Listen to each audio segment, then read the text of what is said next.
नमस्कार, 10 के दमदार ट्रेड्स में आपका स्वागत है और वीरोर में रहेंगे अगले आधे घंटे आपके साथ। हमारा साथ देने के लिए अमित सेठ और मानस जायसवाल पिछले शो से बने हुए हैं। इस शो में फ्रेश पर्सपेक्टिव लेकर विकास सालुंके और कविता जैन जुड़ेंगी। साथ ही साल 2025 के लिए कमाई की बड़ी थीम पर बात करने के लिए फर्स्ट ग्लोबल की चेयरपर्सन और मैनेजिंग डायरेक्टर देवीना मेहरा होंगी और कोटक सिक्योरिटीज़ के head equity research Shrikant Chauhan से कुछ स्टॉक स्पेसिफिक बात भी करेंगे। एक बार ज़रा मार्केट पर रुक करते हैं और देखते हैं ज़रा इस समय इंडिविजुअल स्टॉक स्पेसिफिक क्या मूव्स आ रहे हैं, क्योंकि निफ्टी डे हाई पर जाकर वापस थोड़ा सा नीचे आया, हल्का सा, लेकिन 24,000 पर ही थोड़ा सा रेजिस्टेंस है इस समय।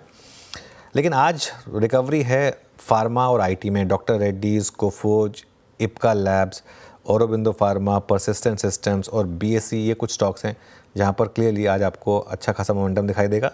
लेकिन वीकनेस वाले जो स्टॉक्स हैं उनमें एशियन पेंट्स अब 3% नीचे आ गया। एशियन पेंट्स डे लो पर, हालांकि प्री ओपन में इतना नीचे नहीं था। आईजीएल, कमेंस, ये कुछ और स्टॉक्स हैं जहां पर आज आपको स्टॉक्स में वीकनेस दिखाई देगी।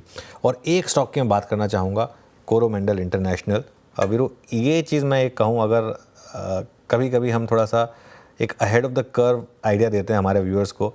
आई थिंक 3 दिन पहले हमने इस स्टॉक पर बात की थी, कोरोमंडल पर, जब वो एनालिस्ट मीट थी, कि ये उस दिन चला, उसके आगे भी ये स्टॉक चलेगा। और देखिए एक वीक मार्केट में भी इस स्टॉक ने क्या रिटर्न्स आपको जनरेट करके दिए हैं। और अब ये एफएनओ का स्टॉक है, तो अगर आपने उस चीज़ को सुना होता, और वो लॉजिक के साथ बताया गया था सीएनबीसी आवाज़ पर, कि ये स्टॉक आपको पैसा बना के देगा। वीरू, याद अच्छी तरीके से हम, और परसों हम इसको शेयर के साथ क्लोजिंग में डिस्कस भी कर रहे थे, क्या गजब का मूव दिया इसने 1845 पे। एनालिस्ट मीट का जो क्रक्स था। खैर, अब एक काम करते हैं, ट्रेड्स को पिक कर लेते हैं। आपके स्क्रीन पे हमारे साथ सभी मेहमान मौजूद हैं। Kavita ji, good morning. क्या 2 ट्रेड्स हैं आपके इस वक्त के? Very good morning Viren ji, Anuj ji, good morning everyone. Well, pharma में आज स्ट्रेंथ है और आईटी रिकवरी करने की कोशिश कर रहा है। सो फार्मा से ही मेरा ट्रेड होगा ऑन टोरेंट फार्मा पर। टोरेंट फार्मा अपने सारे एवरेजेस के ऊपर है ऑन डेली चार्ट अगर आप देखें, और इंट्राडे अगर आप देखेंगे तो एक राउंडिंग बॉटम फॉर्मेशन का ब्रेकआउट आने में है। सो 3413 के लेवल पर है, 3435, 3460 के लेवल के लिए आप टोरेंट फार्मा पर एक बाय ट्रेड ले सकते हैं। 3390 का स्टॉप लॉस मेंटेन करना चाहिए। अनदर मुझे लगता है, अपार्ट फ्रॉम दैट, आप औरो फार्मा पर एक बाय ट्रेड ले सकते हैं। औरो फार्मा राइट नाउ आप अगर देखें तो यहाँ भी स्ट्रेंथ बनी हुई है। 1268, 1280 के प्राइस टारगेट के लिए आप औरो फार्मा पर एक बाय ट्रेड लें। स्टॉप लॉस मेंटेन कर सकते हैं 1245 का। ओके, चलिए अब चलते हैं विकास सालुंके के पास। विकास जी, गुड मॉर्निंग। विकास जी, आपकी ट्रेड्स? और गुड मॉर्निंग अनुज जी। देखो, ओवरऑल कल भी हमने डॉक्टर रेड्डी के बारे में बात की थी। मुझे लगता है आज भी वहां पे मैं बाय कॉल मुझे लगता है कंटिन्यू कर सकते हैं। कल क्लोजिंग पे हमने मेंशन किया था। आज भी मुझे लगता है कि एक अच्छा फ्रेश मूव यहाँ पे देखने मिला था। कल 200 डीएमए के ऊपर ये सस्टेन कर रहा था क्लोजिंग बेसिस पे, बट अपसाइड में मुझे लगता है पोटेंशियल है। 1370 के टारगेट के लिए इसको बाय करके लेके जा सकते हैं। हमारा कल का टारगेट 1340 था, इसको थोड़ा अपर साइड में एक 1370 के आसपास इसको लेके जा सकते हैं। नीचे में जो भी इंपॉर्टेंट सपोर्ट देखने मिलेगा 1270 का है, तो डॉक्टर रेड्डी आज भी कंटिन्यू कर सकते हैं बाय साइड में। दूसरा रहेगा यूबीएल। यूबीएल में जिस हिसाब से लास्ट कुछ दिनों में चार्ट अप ट्रेंड में देखने मिल रहा है, यहाँ पे डायरेक्शन इंडेक्स जो है यहाँ पे स्ट्रेंथ दिखाते हुए देखने मिल रहा है। 2019 के ऊपर ये ट्रेड करते हुए देखने मिल रहा है। मुझे लगता है ये आगे भी ट्रेंड कंटिन्यू होते हुए देखने मिलेगा, तो यूबीएल यहाँ पे बाय करना है। ऊपर में जो रेंज निकल के आ रही है वो 2100 के आसपास के अच्छा अपसाइड मूव देखने मिल सकता है। नीचे में जो important support last 3 trading session में नोट डाउन हुआ है वो अराउंड 1990 के आसपास का है, तो 1990 का स्टॉप लॉस लगा के यूबीएल को बाय करना है 2100 के टारगेट के लिए। ओके, ये ट्रेड्स आपके 2 हो गए। अब चलते हैं अमित जी के पास। अमित जी, आपके 2 ट्रेड्स। जी वीरेन जी, एक लॉन्ग आइडिया रहेगा और एक शॉर्ट आइडिया रहेगा। शॉर्ट साइड में हीरो मोटो कॉर्प रहेगा। मार्केट में थोड़ी बहुत रिकवरी आ रही है, बट स्टिल हीरो मोटो नहीं रिकवर हो रहा है। यहाँ पे एक्सट्रीम वीकनेस है काउंटर में। 4340 का फ्यूचर्स में प्राइस है। इसे शॉर्ट करें with stop loss of 4400। 2 targets रहेंगे, 4280 एंड 4240 के। एंड लॉन्ग साइड में मेरा आइडिया फार्मा के साथ ही रहेगा, that will be Lupin. Lupin का स्ट्रक्चर काफी पॉजिटिव है, अपने सारे क्रूशियल मूविंग एवरेजेस ये स्टॉक क्रॉस करने की कोशिश कर रहा है, और कल के सत्र में भी हमने इसमें अच्छी खासी स्ट्रेंथ देखी थी। इसे बाय करें विद स्टॉप लॉस ऑफ 2075, और टारगेट्स रहेंगे हमारे 2150 और 2175 के। ओके, चलिए अब मानस के पास चलते हैं। मानस, आपकी ट्रेड्स? देखिए, दो सरल रिकमेंडेशन है। पहला तो पिडलाइट पे बिकवाली करने की राय रहेगी। अगर आप पिडलाइट अनुज जी देखें तो यहाँ पर lower top floor but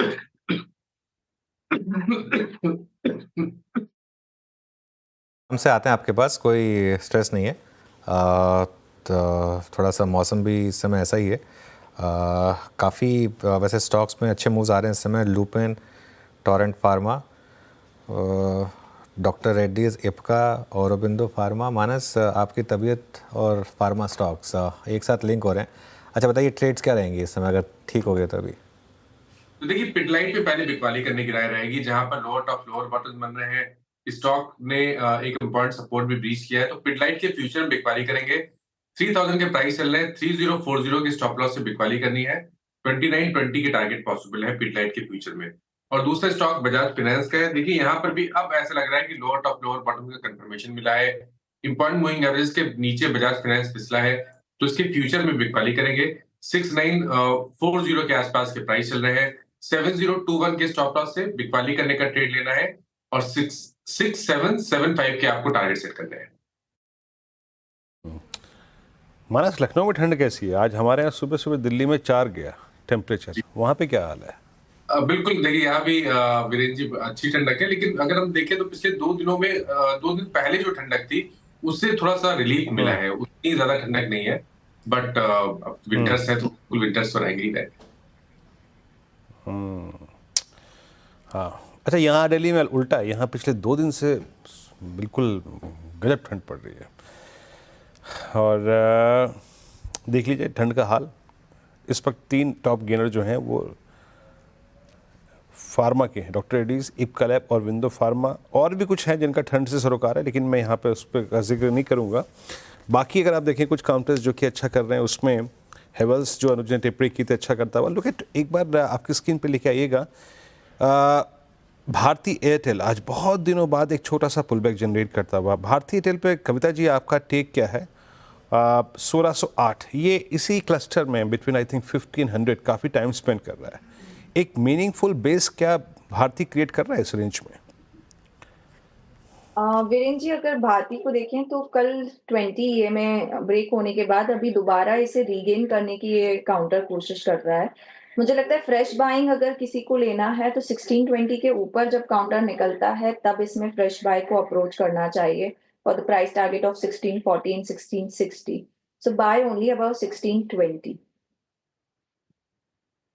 okay, चलिए अब आगे बढ़ते हैं। कल जो फेड का फैसला आया, मार्केट का रिएक्शन, और अब हम 2024 को एंड करने जा रहे हैं। इन सब पर बात करने के लिए फर्स्ट ग्लोबल की चेयरपर्सन और मैनेजिंग डायरेक्टर देवीना मेहरा जुड़ी हैं, उनसे बात करते हैं। और देवीना जी रिसर्च में टॉप ग्रेट शख्सियत में मानी जाती हैं। उनसे समझते हैं कि इस समय क्योंकि वो ग्लोबल मार्केट को भी अच्छे से समझती हैं, क्या करना चाहिए। देवीना जी, गुड मॉर्निंग। कल जो फेड ने डिसाइड किया उसके बाद जिस तरीके का रिएक्शन आया ग्लोबल मार्केट में, यूएस मार्केट में इन पर्टिकुलर, उसको आप किस तरीके से देख रही हैं? गुड मॉर्निंग अनुज, और आपको और आपके दर्शकों को भी नववर्ष की एडवांस में शुभकामनाएं, बिकॉज मुझे लगता है अगली बार तो 2025 में ही मिलेंगे। जहाँ तक फेड का सवाल है, इतना कुछ अप्रत्याशित तो नहीं हुआ। ये तो 25 बेसिस पॉइंट से ज्यादा का किसी ने कट एंटिसिपेट भी नहीं किया था, बट ये चीज जरूर है कि अब जो अगले साल के कट हैं वो अब उन्होंने कहा है काफी कम होंगे। कि अगले पूरे साल में हम खाली अभी जो एक्सपेक्टेशन है कि 0.5% की कट करेंगे। तो जहां तक मेरा सवाल है, मुझे तो हमेशा ही लगता था कि मार्केट हमेशा ज्यादा पहले ही सोचती है कि कट हो जाएगा। सबसे पहले सोचती थी कि 2022 में ही सेकेंड हाफ में कट हो जाएंगे, फिर था कि 2024 के शुरू से ही कट शुरू हो जाएंगे। तो मैं उस कैंप में कभी रही नहीं हूँ, क्योंकि एक बार जब महंगाई इतनी बढ़ती है तो इतनी जल्दी घटती नहीं है। तो 2022 में भी हमारा अनुमान था कि 2025 से पहले महंगाई की जो मुद्रास्फीति की दर है अमेरिका में, वो 2% तक नहीं आ पाएगी, 2025 का अंत हो जाएगा। अब तो लग रहा है 2% होते होते 2027 हो जाएगा, जो फेड का अनुमान है। जहां तक मार्केट के रिएक्शन का सवाल है, अक्सर ये होता है कि जिस दिन कुछ ऐसा खबर आती है, उस दिन का जो मार्केट का रिएक्शन होता है वो जरूरी नहीं कि वही सस्टेन करे। अगले दिन बहुत बार रिवर्सल भी आता है, और इस बार आप देखें तो S&P और नास्डैक दोनों 30% के करीब इस साल चल चुके थे कल के रिएक्शन से पहले, और ऑल टाइम हाई भी आपको नजर आया। तो उस तरह से आप देखें तब भी कभी ना कभी कोई भी चीज एक तरह से कारण या निमित्त बन के आती है, लेकिन मार्केट में उतना करेक्शन तो होता ही है, चाहे भारतीय बाजार हो चाहे अमेरिकी बाजार हो। इतना कुछ अप्रत्याशित नहीं हुआ, कोई अनहोनी नहीं हुई। अनहोनी नहीं हुई, ठीक है, लेकिन अनहोनी के चांसेस अगले साल हैं क्या मार्केट में, या अभी भी ये मार्केट आपको ठीक ठाक लेवल पर दिखता है? अब हम इंडियन मार्केट की बात कर रहे हैं इन पर्टिकुलर।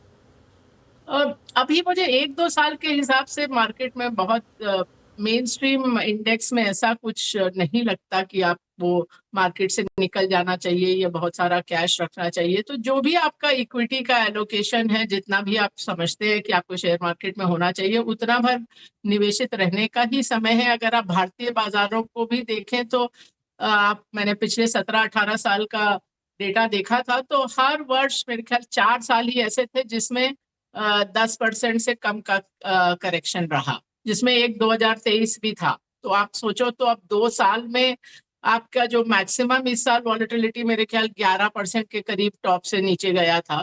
तो अगेन कुछ ऐसा चीज नहीं है जो नहीं होता है बाजार में, इतना भर तो होता ही है। इस बार आपने देखा कि उतार चढ़ाव मार्च में हुआ, जून में हुआ, नवंबर में हुआ, लेकिन हर बार वो कुछ ही समय रहा और फिर मार्केट आगे बढ़ गई। जो मेरे लिए, मैंने इतना नहीं एंटिसिपेट किया था कि स्मॉल कैप ने भी अभी तक बहुत स्ट्रेंथ दिखाया है, पर वहां पर अभी भी मैं कहूंगी कि मुझे रिस्क लगता है, क्योंकि वही सेगमेंट होता है जहां जब बाजार गिरने लगता है तो आपको अक्सर एग्जिट ही नहीं मिलता है, आप निकल ही नहीं पाते हो। जो स्टॉक एक तेजी में चढ़ते हैं वो अगली तेजी में वो अलग ही स्टॉक्स होते हैं स्मॉल कैप्स में। यही पैटर्न रहा है हमेशा से कि वो जो बहुत ज्यादा चलते हैं स्टॉक, वो जब गिरते हैं वो जरूरी नहीं कि जब वो 5 साल बाद फिर तेजी है तो वही वाले स्टॉक चले। तो वहां थोड़ा सतर्क रहने की जरूरत है। और बाकी भी आप जहां भी निवेशित रहे, स्टॉप लॉस, रिस्क मैनेजमेंट, ये सब की बातें मैं बहुत बार कर चुकी हूँ आपके चैनल में, तो वो सब चीजें सोच समझ कर ही, पर ऐसा समय नहीं है कि आप बाजार से निकल जाएं। जी तवीना मैम, नमस्कार, वीरेंद्र बोल रहा हूँ और मेरी तरफ से भी आपको मैम अग्रिम शुभकामनाएं 2025 की। मैम, ये आने वाले जो अर्निंग्स कैलेंडर में बैंक्स में आप अर्निंग्स कैसे एक्सपेक्ट कर रही हैं? और एक और चीज़ मैम, यूएस में रेट कट्स हो गए बट भारत में वो प्रक्रिया अभी तक, कंसिडरिंग आवर इन्फ्लेशन ट्रेजेक्ट्री, वो शुरू नहीं हुआ। और इस बार के जीडीपी के आंकड़े भी देखे मैम आपने, लाइकली आपके अनुसार ये रेट कट की प्रक्रिया भारत में कब शुरू होगी, and your take on banks right now? मेरे हिसाब से जो नए आरबीआई गवर्नर आए हैं उनके सामने जो स्थिति है वो मुश्किल स्थिति है, क्योंकि जैसा आपने बोला कि जीडीपी नंबर उतने अच्छे आए नहीं, लेकिन इन्फ्लेशन ऊपर बना हुआ है। ये जरूर है कि उसमें बहुत सारा जो मुद्रास्फीति है वो खाद्य पदार्थों से आ रही है, फूड से आ रही है, जिसके लिए ये कहा जा सकता है कि आरबीआई के इंटरेस्ट रेट से क्या फर्क पड़ेगा। लेकिन वो भारत में जो उपभोक्ता है उसका जो कंजम्पशन बास्केट है, जो वो महीने का खरीदते हैं, उसमें वो खाद्य पदार्थ बहुत बड़ा मायने रखते हैं। तो अगर आपका फूड इन्फ्लेशन ज्यादा है तो वो सब चीजों में धीरे धीरे इन्फ्लेशन बढ़ता है, इन्फ्लेशन एक्सपेक्टेशन बढ़ती है, वो एक चीज है। दूसरी तरफ आप देखें तो रुपया भी कमजोर होता जा रहा है और आरबीआई कुछ हद तक उसको रोकने की कोशिश कर रही है। तो अगर आप इस समय ब्याज दरें घटाते हैं तो वो तो मतलब जो अर्थव्यवस्था का जो जो कैलकुलेशन होता है, एक्सचेंज रेट का जो कैलकुलेशन होता है, अगर आप इंटरेस्ट रेट घटाएंगे, ब्याज दरें घटाएंगे तो आपकी करेंसी और कमजोर होगी। तो वो एक और चीज है जो रिजर्व बैंक को किसी तरह से नियंत्रित करनी है। तो सामने मुश्किलें ज्यादा है, आसान निर्णय नहीं है। और बैंक्स का जहां तक सवाल है, बैंक्स में वैसे अगर आप थ्योरेटिकली देखें तो जब ब्याज दरें बढ़ती हैं तो उस समय बैंकिंग में मार्जिन बढ़ते हैं, क्योंकि होता ये है कि जो आपने लोन दिया हुआ है उसमें तो आपकी नई ब्याज दरें उसी समय आ जाती हैं, जबकि डिपॉजिट में ब्याज दरें धीरे धीरे बढ़ती हैं जब वो डिपॉजिट रोल ओवर होता है। ऑफ कोर्स अभी तो डिपॉजिट का थोड़ा मुश्किल है, तो इसलिए भी ब्याज दरें डिपॉजिट साइड पर भी ऊपर की तरफ प्रेशर रहता है। और दूसरा, बैंकिंग में इशू रियली मतलब एक तिमाही के रिजल्ट का नहीं होता है, वहां पर है कि क्रेडिट साइड पे क्या हो रहा है। आप अगर देखें तो पूरी अर्थव्यवस्था में आपको प्रेशर नजर आएगा। आपने जीडीपी ग्रोथ की तो बात की, पर आप देखें तो अभी जो गोल्ड या सोने के अगेंस्ट जो लोन दिए जाते हैं वो बहुत तेजी से बढ़े हैं, और वो दिखाता है क्योंकि वो आप अपनी जो गहने गिरवी रखते हैं जब स्थिति खराब होती है, आप अनसिक्योर्ड लोन काफी बड़े हैं, वो सब चीजें थोड़ा शायद प्रेशर पहले फिनटेक एनबीएफसी यहाँ पहले आए क्योंकि बैंक तो थोड़ा ज्यादा कंजर्वेटिव होके चलते हैं, बट ओवरऑल ये अर्थव्यवस्था में एक क्रेडिट का रिस्क भी मेरे हिसाब से बढ़ रहा है। अच्छा मैम, अब सबसे एक ऐसे सेक्टर के बारे में बात करूंगा जो एक बहुत पेन से गुजर रहा है लास्ट रिपोर्टेड नंबर्स के बाद, मतलब दैट्स एफएमसीजी। मेरे ख्याल से इस अक्टूबर नवंबर के प्राइस डैमेज में सबसे सीवियर प्राइस डैमेज ये हुआ मैम। इन्फ्लेशन स्टिल हाई, और अभी आपने मेरे ख्याल से हाल फिलहाल में जो last week Godrej consumer product की जो टिप्पणी थी रिगार्डिंग Q3, उसको भी सुना होगा मैम। क्या ये स्पेस आपके रडार पे है आफ्टर दिस प्राइस रिट्रेसमेंट जो हमने देखा अक्टूबर नवंबर में, उसके बाद?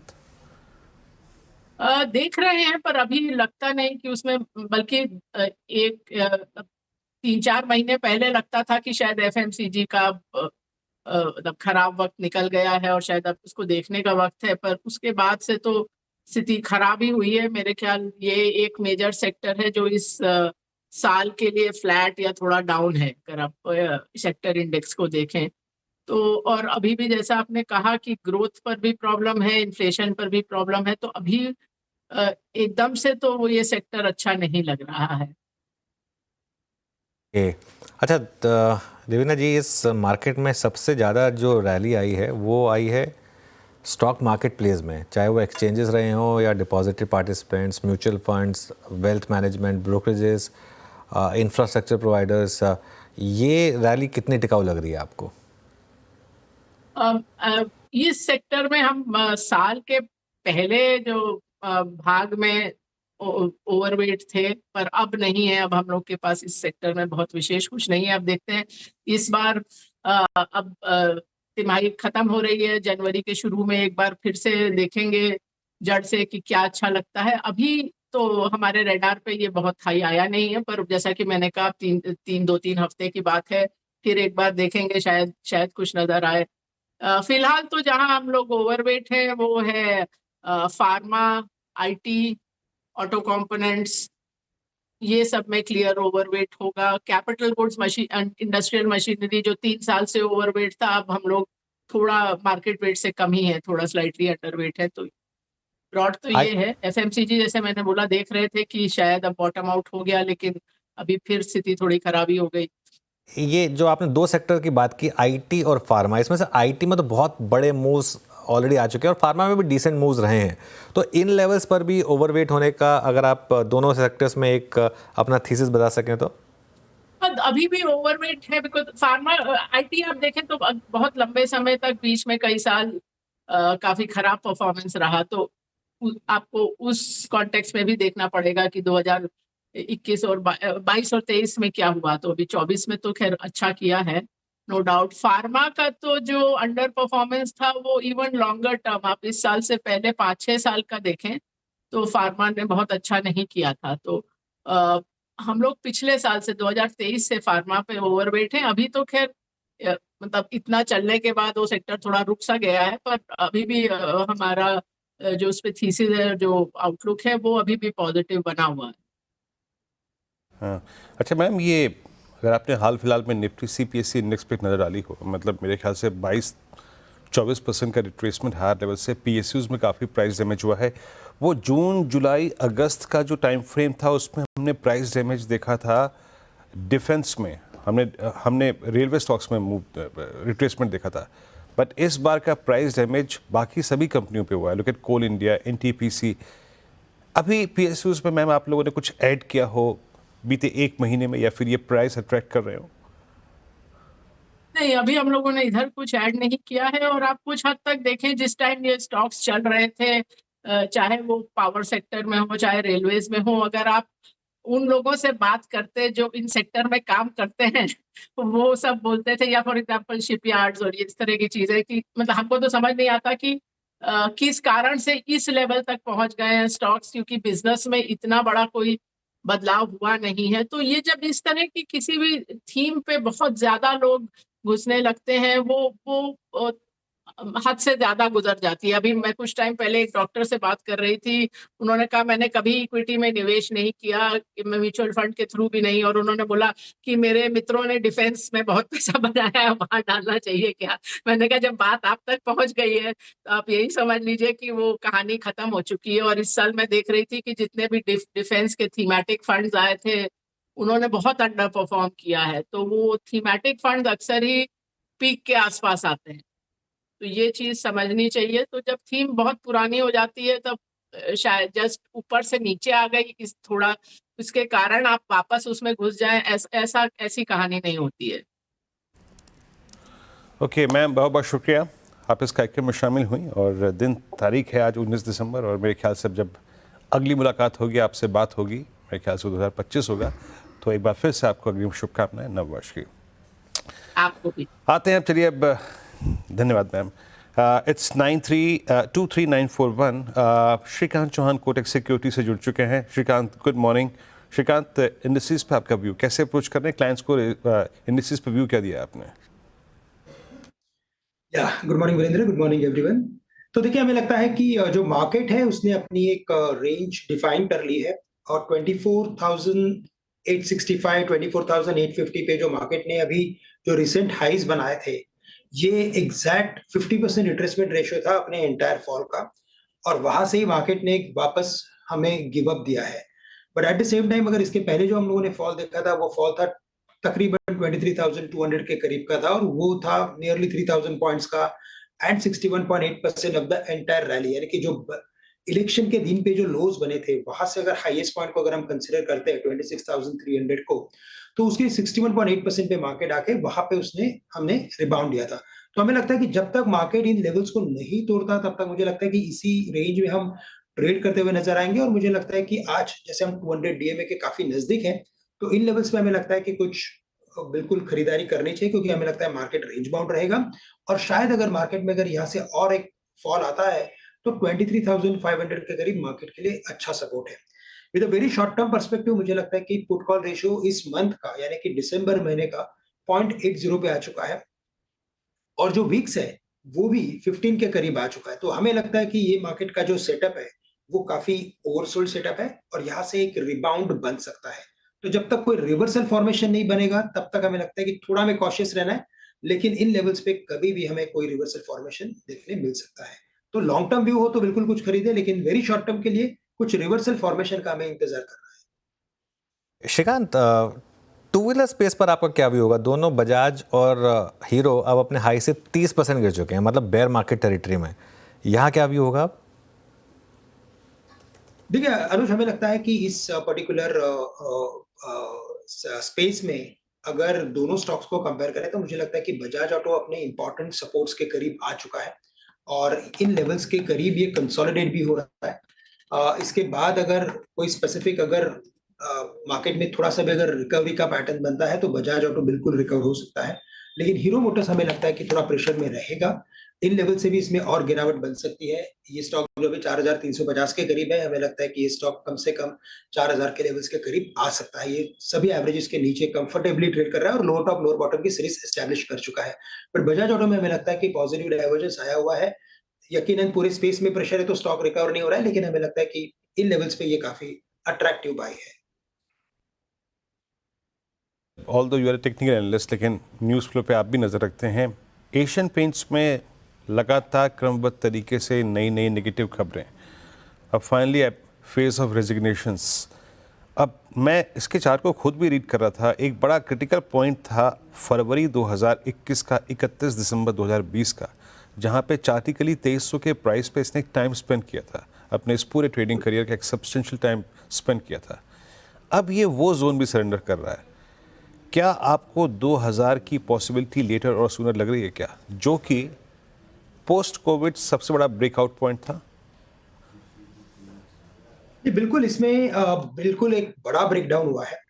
काफी बड़े कंसोलिडेशन के बाद ये स्टॉक गिराने के लगभग मैं कहूंगा कि 2 साल का ये कंसोलिडेशन था। 3400 के ऊपर जाना मुश्किल था, 3500 के करीब जाना मुश्किल था और most of the time whenever ये 2700-2800 के करीब आया था तो उसमें अच्छी रिकवरी भी बनी थी। बट इस बार जो ब्रेकडाउन हुआ है, अगर आप वीरेंद्र देखेंगे चार्ट पे, तो उसमें गैप डाउन करके बड़ा ब्रेकडाउन किया है। वो ये इंडिकेट कर रहा है कि इसमें से किसी ने काफी बड़ा एग्जिट लिया है और ये स्टॉक 2000 या शायद 2000 के भी नीचे आने वाले कुछ हफ्तों में, महीनों में हमें देखने मिल सकता है। तो करंट लेवल से तो मैं कहूंगा कि अगर कोई भी पुल बैक या कोई भी अगर इन्वेस्टमेंट हो तो थोड़ा उसे कम करना चाहिए। कोई भी पुल बैक आता है तो भी इसे कम करना चाहिए। शायद ये स्टॉक 2000 के नीचे 1800-1850 के लेवल्स भी दिखा सकता है।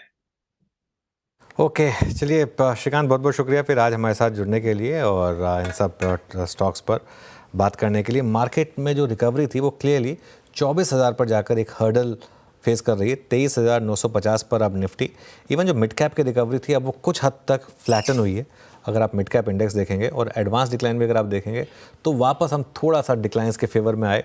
अब वो जो बीच में रिकवरी आई थी अब वापस थोड़ा सा, एक बार वो प्लेट दिखा दीजिए, वापस करीब करीब 1:3 का एडवांस डिक्लाइन। बहुत सारे सवाल होंगे आपके और हम एक छोटा सा ब्रेक लेंगे और ब्रेक के बाद वीरेंद्र रहेंगे और कंचन जुड़ेंगी, हम लेकर आएंगे ट्रेडर्स हॉटलाइन।